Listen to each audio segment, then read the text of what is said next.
So welcome to the Tailslate. I'm Ben Stacey. I'm here with Michael Oakes and Matt Campagna, and we are talking about... Like I've done it every single time, and it's All just right. like Fine, jazz hands for me. Shall we leave this in? We'll leave this in. Yeah. We are going to be talking about the Magnificent Seven, the original Magnificent Seven, which actually is a sort of a remake of the Seven Samurai anyway. But with the new Magnificent Seven coming out, we thought it'd be neat to do a classic review and see what we thought of that movie. I mean, I've seen it many, many times and loved it. It is a classic. What about yourself?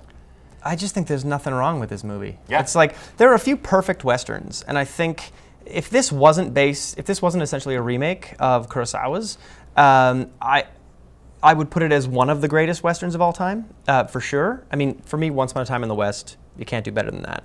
And I make Westerns, that's like my thing. So I have a special place in my heart for the Magnificent Seven, because it's such a great ensemble piece. And for me, I like to write a plural protagonist. I like to write many characters you're going to root for, and just the interplay of these characters and the subtleties of a 1960s film being a tirade against racism. It's just a beautiful movie all around. Aside from the Western part, where was this when we were doing the Suicide Squad review? So I'm going to set the precedent right now. This is like two producers / writers with a young 23-year-old guy. So I feel like I'm going to be just like this odd, yeah, but this opinion. is cool because you hadn't really seen this movie, and it'd be neat to get your opinion. So yeah. So I mean, this is for the old one, right? Yeah, the old one. Yeah. Well, the new one's not out yet. So. Well, yeah. I mean, you've seen the trailers.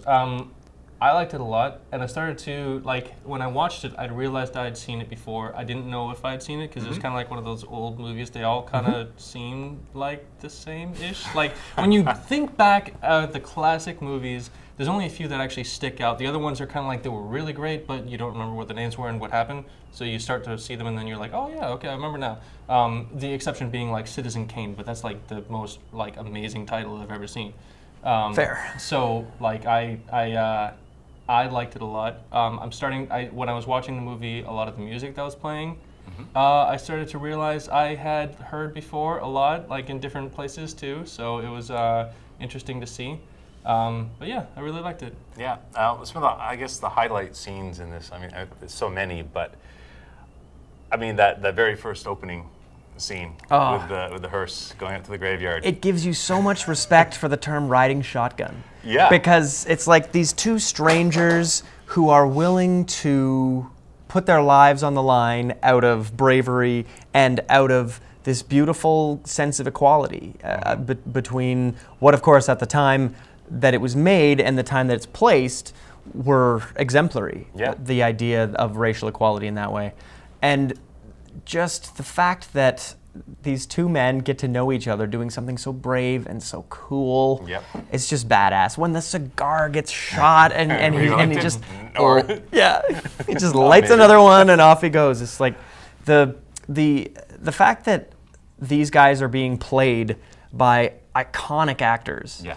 I think they've done a very interesting job, just to jump ahead to the one that's coming out this year, they've done a really interesting job of making Yul Brynner's character really feel like he's just wearing a different face, because Denzel Washington, down to the clothes, looks and feels like that character. And I feel like Chris Pine is a great choice for the McQueen role. It's just... Or is it Chris Pratt? Pratt! Other Chris P. There's too many of them. Right, there is. The greatest Chris of the movie theaters at the time. That's like, have you seen that? I don't know if you've seen it. There's like the little interview with like two different Chris's, and they were like, yeah, Chris Pratt, worst of the Chris's? And they were like, no, he's the greatest. He is, yeah. He is. Yeah. Although Evans is good, as Chris's in the theaters go. There's a decent amount of good Chris's. Should I turn that off? So let's just talk. Well, let's continue with this one. What else?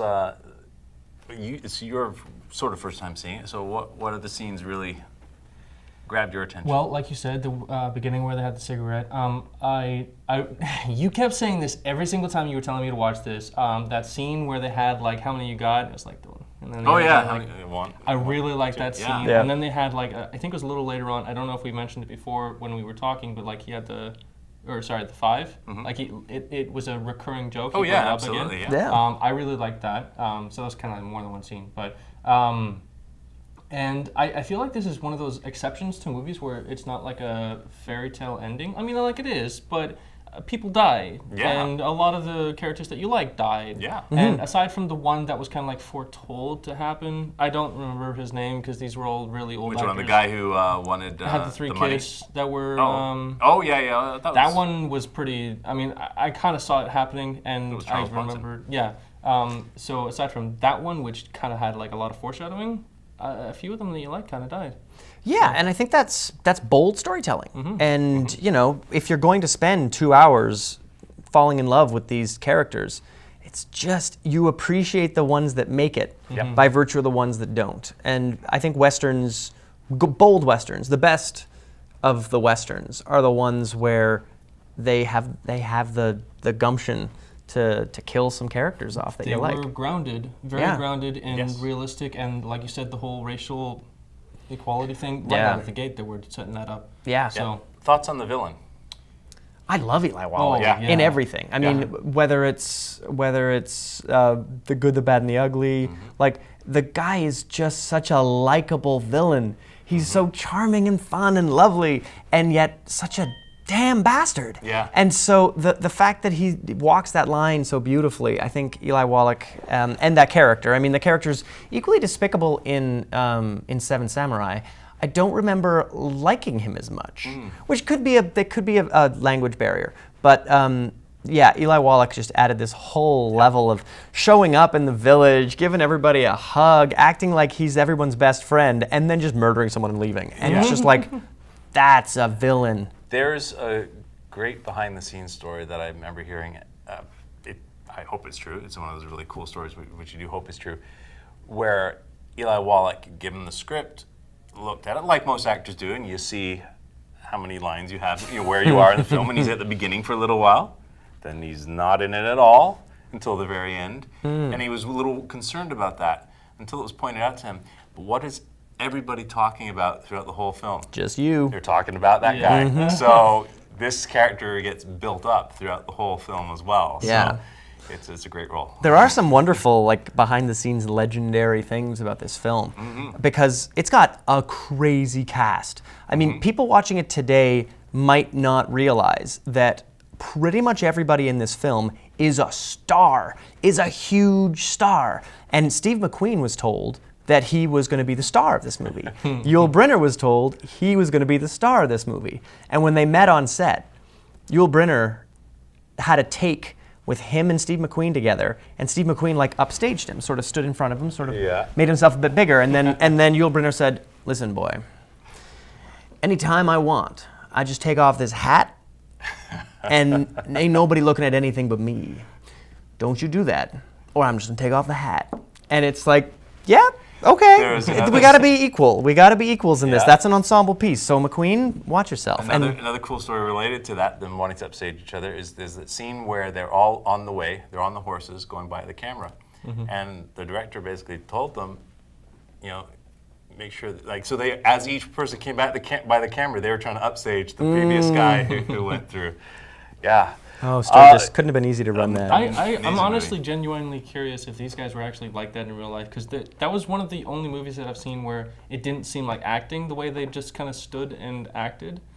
Like, I don't know, a lot of them seemed like they would fit in a Western. Like, if you actually put them there, they would do exactly the same thing. That's what I got from the feeling of watching that movie. I mean, Coburn's in Docusucker by Sergio Leone, so if you want to see him in another Western to see how he behaves, it's a really interesting, especially because Coburn's one of the leads in that one. It's neat to see that there are elements of his character here that you really see pan over. He's Knife Guy. Oh, Knife. And that scene too is amazing. It's just wonderful. And I feel like Bronson, he's also in a Sergio Leone movie. He's arguably the star of Once Upon a Time in the West, and he's, with the exception of not quite saying as much, he's very much a similar character where he's just this bold, interesting character that his bark is not nearly as vicious as his bite, and that's the cool thing about Bronson. Yeah.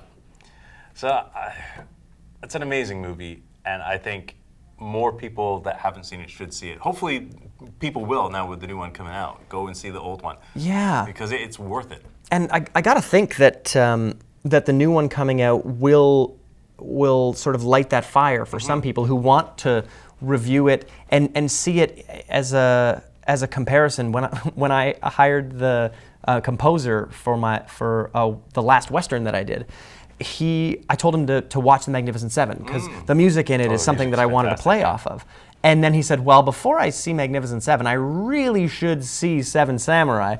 So first he watched that, and then he actually considered watching all of Akira Kurosawa's films before Seven Samurai. It's like, dude, I just need you to basically listen to one movie. Yeah. But we had a wonderful time watching it all together. That's so awesome. it was As great. someone who's not a producer and such, I feel like I kind of have the opposite opinion as far as giving people the interest to go watch the old movies, because the trailers that I've seen so far seem like a very high action movie, and they're taking a different approach to the. It's a totally different style. Yes. The way filmmaking is done And today. the objective of the movie, like I said, the old one is going to be. It was very centered on racial equality. Nowadays we don't have that problem, and But it's still nearly there. as much.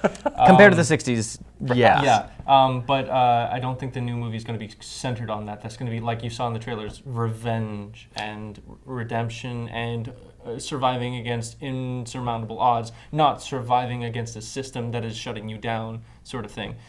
So I don't, just because it's got a different general aesthetic to it and a different overall bad situation sort of feel to it, I feel like that's not going to push people to watch the old movie. I expect that the new one is going to, I mean, the fact that it's the 21st century and we can put a black lead in a film of this size is a big deal.